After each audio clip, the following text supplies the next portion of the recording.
Alaska Salt Mine, 1943 to 1944. Chapter 13. One morning at roll call, I was one of 50 prisoners pulled out of the ranks and loaded onto a truck. The Nazis didn't tell us where we were going. "They're taking us away to kill us," one of the men said. But that didn't make any sense. Amon Goth had no problem killing any of us at Plazow. Why bother load us into a truck and take us somewhere else to kill us?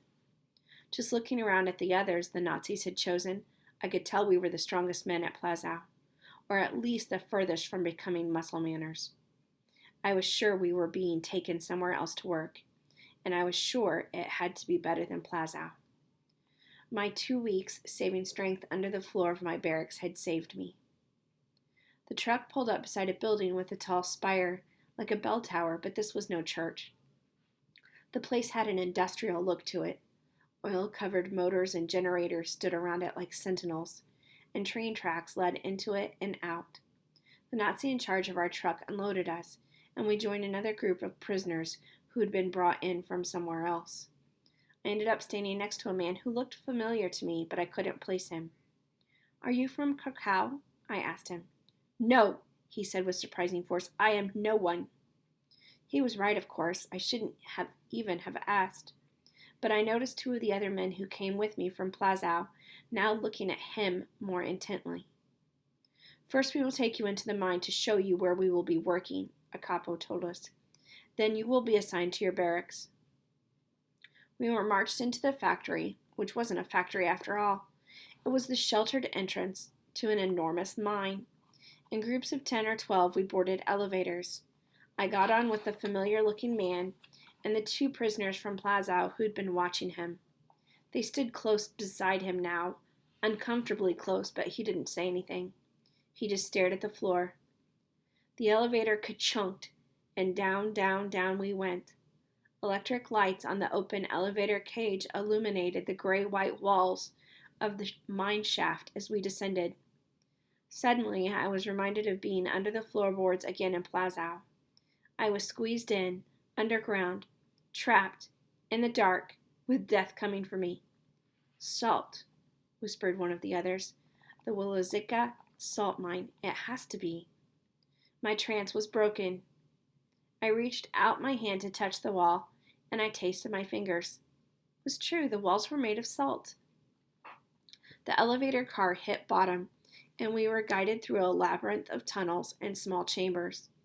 "You'll be working in room 47, our capo told us. Level 7.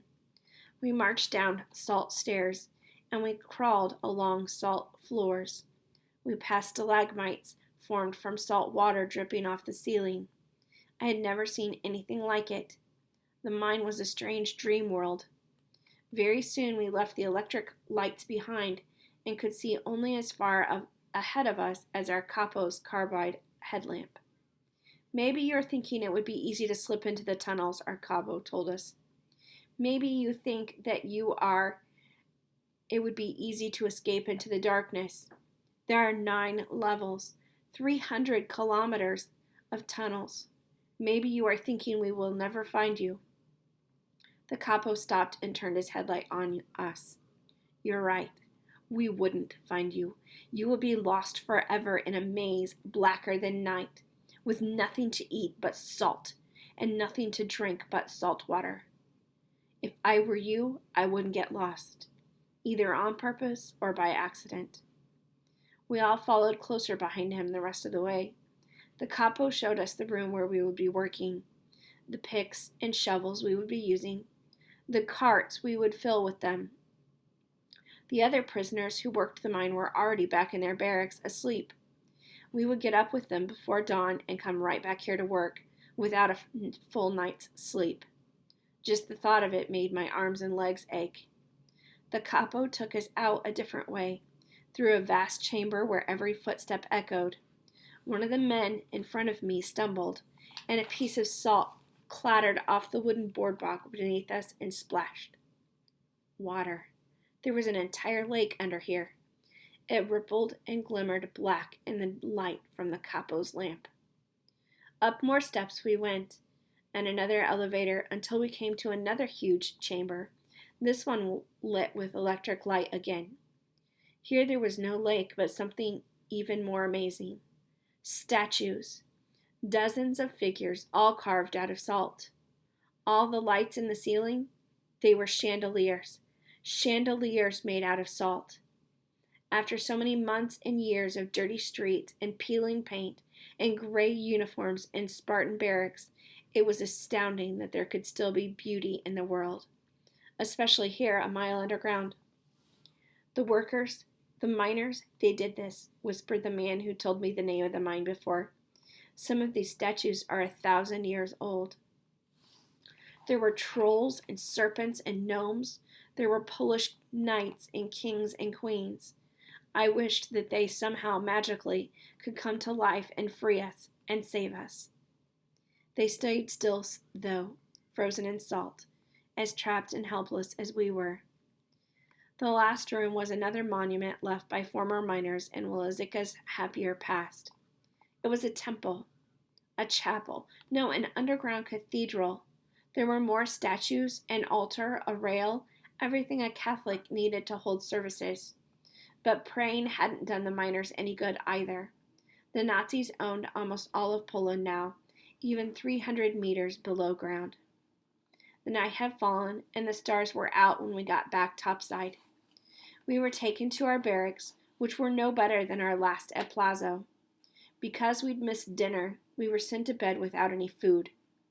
We knew better than to complain, and most of us went to our beds as quickly as we could. Morning, as we all knew, would be there before any of us were really ready for it.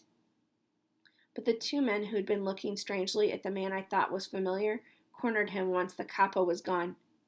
"Your name is Holtzman, isn't it?" one of them asked. No, the familiar man said. "No, my name is Finkelstein." "You were in Krakow, weren't you?" the other man said. "You were one of the Judenrat's policemen." Of course, that's why I remembered him. How could I have forgotten that face? He was the man who had brought the Nazis to my flat, the one who had stolen everything from us, while the Nazi took my mother's ring. I remembered my mother's eyes that day, the emptiness that had never completely gone away. I'd been so scared, so protective, that I had even felt anger. I did now. "No," the policeman said. There was panic in his eyes. "My name is Finkelstein, from Zalonki." "Quiet in there," a capo's voice shouted from outside. The two men said nothing more to the policeman, but they watched him all the way to their bunks. That night, I could hear the man crying softly in his bed until somebody hissed at him to shut up. The morning was cold, with only lukewarm coffee-flavored water to fight off the chill. It was colder still underground, where it was always damp and the sun never shone. The low ceiling made us walk like old crones, and I noticed that even when they could, some of the old-timers never stood up straight anymore. Their backs were permanently bent. I was given my own carbide light, my own pickaxe, and my own place to work. It was heavy work and boring. There was nothing to it but swinging my pickaxe again and again, breaking off big chunks of salt that another prisoner shoveled into a donkey cart.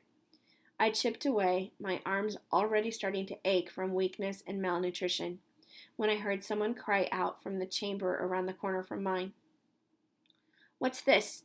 How did this happen? Who's done this?" It was the voice of one of the capos. It wasn't said in the tone the capos used to taunt us or goad us into working harder. This was different. Something confused. Something scared. The other capos heard it in his voice right away and ran around the corner to help.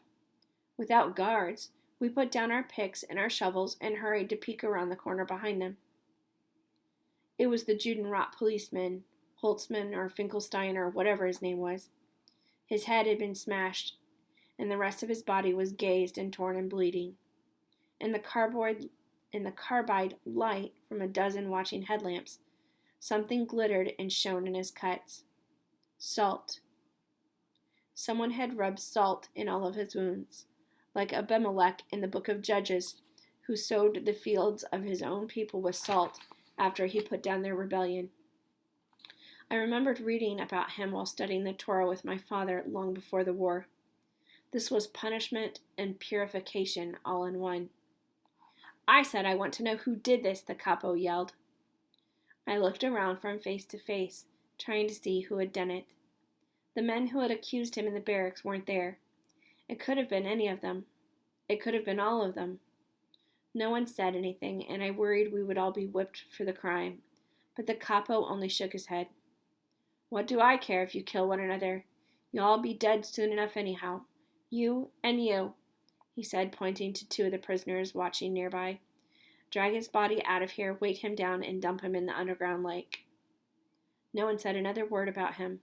The capo sent us back to our places, and I chipped away at the salt mine again until they told me to stop. That night I dreamed the salt statues came to life and set on our captors with their swords, but every one of the statues had the face of the dead man.